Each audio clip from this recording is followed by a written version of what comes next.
How did you get over 3 years of unemployment, no cash coming in, pressures on you to join, leave all this nonsense? You're a good Maharashtrian Brahmin boy. Stop trying to make alcohol. Go do some nice things, like join the Shiv Sena or something, right? I don't. No, I mean, so what kept you going? How did you manage? How did you survive? What jugards did you have to do?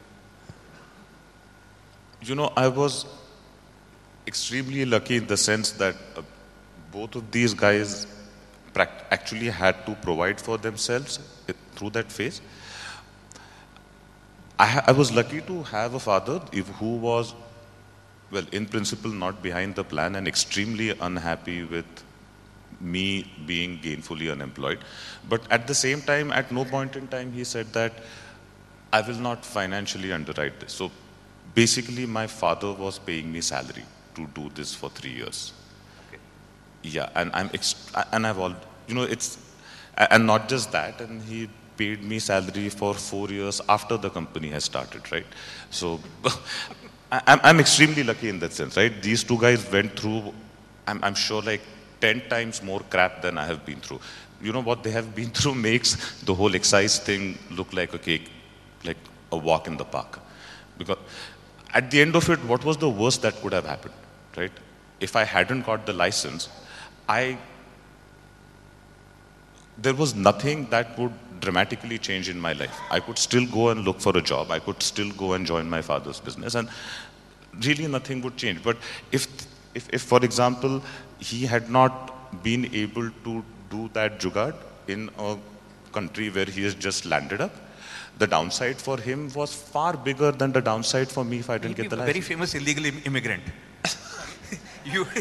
If he had not done it, he would have been a very famous illegal immigrant. So I want to talk about a few things. I mean, so what actually kept you going day after day to get that excise file passed? You know, you have nothing in your training. You're what? You're from IIM and whatever, and, yeah, right? What in your background said, I have to move a file from an excise desk to another excise desk? It's not exactly what you learn in your MBA, right? Yeah. I truly was excited.